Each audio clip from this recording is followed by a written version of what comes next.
rather than just writing a treatment interruption. So it is wonderful to note such things.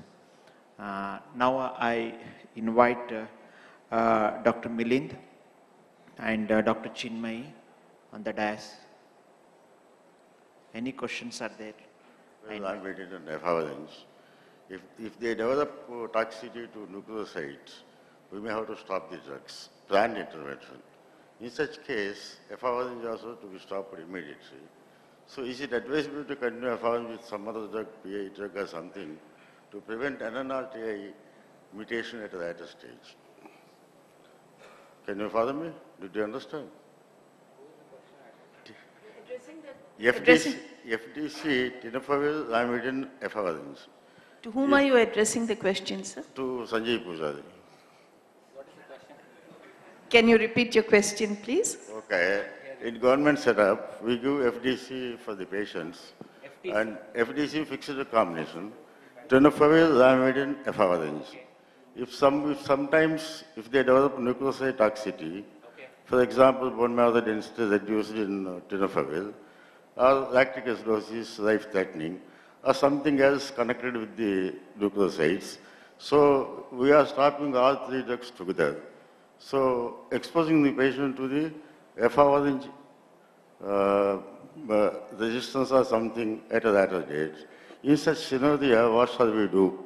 Shall we substitute PI drug with efavirenz, or shall we stop efavirenz total?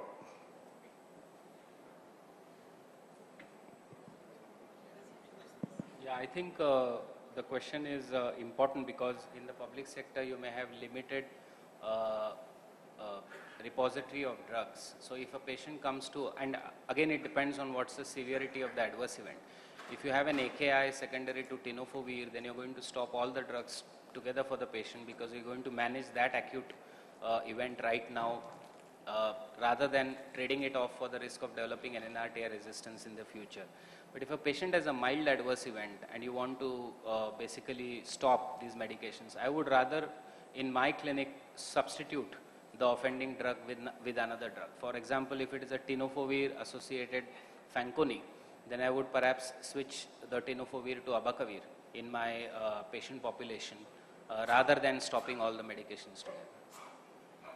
But I'm not sure how you approach it in the government. Now, if it is for tenofovir induced renal failure, hepatic failure, what shall we do?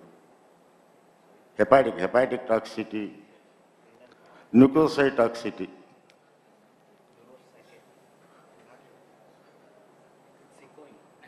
Your voice is Echoing. Nucleoside toxicity, if it is stopped in FDC, to prevent efavirenz mutation or resistance, single drug therapy, what shall we substitute with efavirenz? No, for nucleoside toxicity. I told you already, if it's AZT, you substitute to TDF. If it is a TDF, you can substitute to abacavir or AZT. As long as you are sure that the regimen is working fine for the patient is suppressed. So, cannot be used any nucleoside? If cannot be substituted for any nucleoside, what shall we do? Sorry, we can't make out what you're saying. Can you just go back a bit from the mic? It's echoing. Okay. If we cannot substitute the nucleosides, what shall we do? Shall we continue efavirenz or shall we stop it? Can somebody just...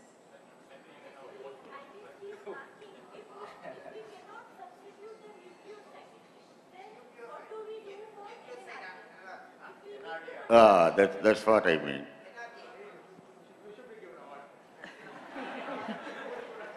You're addressing your question to? Sanjay Pujari. Let's have a one-to-one outside. Okay, no problem. Okay. Just another 2-3 questions, please, because we are running out of time. Sanjay, you said plan interruption for weekends, and weekends can be Friday, Saturday, Sunday or Sunday, depending on you are in central government, you are in state government, you are in private. So I think that has to be clarified. Secondly, There is also stockout related treatment interruption with NACO. Sometimes some drugs are not there. So even that can be planned or unplanned. I don't know how that can be decided. Stockouts, as I told you, is an unplanned treatment interruptions. Now, it's very clear that you need to be on ART for life, and there need not be a we have seen the consequences of treatment interruption are bad. As far as your question of weekend on, weekend off is, it's basically one study, which is the breather study. The population is very clear. It's children and young adults. So we're looking at adolescents even in that population. Now, the concept is simple, 2-day off. Now, whether it's a Friday, Saturday 2-day or a Saturday, Sunday really doesn't matter. The issue is 5-day on and 2-day off. Now, you can have a weekend on Wednesday, Thursday. I have no problems. So I have a question and a comment. The question is for the MSF presentation, which was excellent. So you talked about 70% of people who were resuppressed.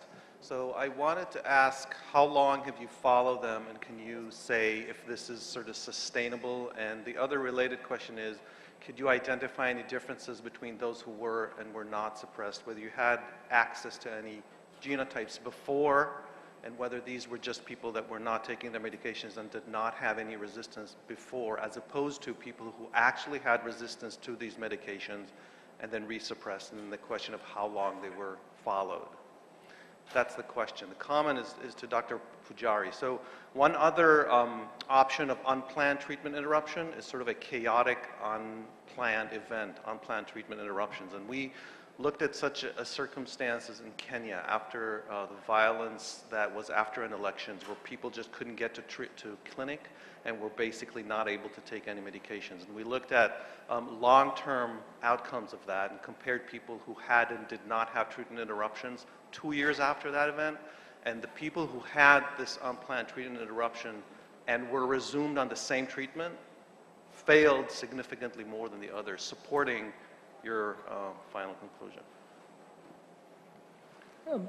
Regarding the follow-up of the patients, the 70% they were followed up for the 70% number comes at the end of 3 months from their initiation of their, when they were referred to us.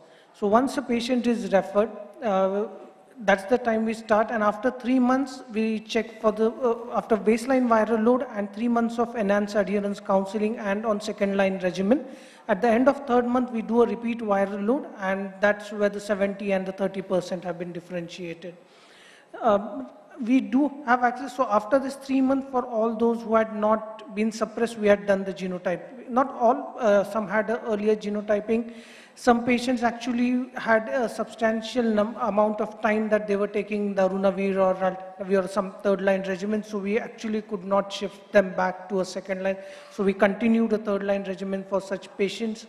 And regarding the difference between these two cohorts, I do not see any major difference as such, but it's mainly, I think, the individualized counseling and the support that they receive. We have peer educators and counselors who see to it that they prepare a good individualized treatment plan and everything, which actually made a difference to identify who are actually failing and who are not failing. Also, mainly the referrals are based on either clinical or immunological failures and not virological. Not all referrals are with a virological failure. So even this makes some difference between these two. If there are no more questions, then thank you all. Thank you, Dr. Milind, Dr. Lakshmi, and Dr. Sanjay Pujari. Thank you, speakers and co-chairs. I would like to request Dr. Glory Alexander.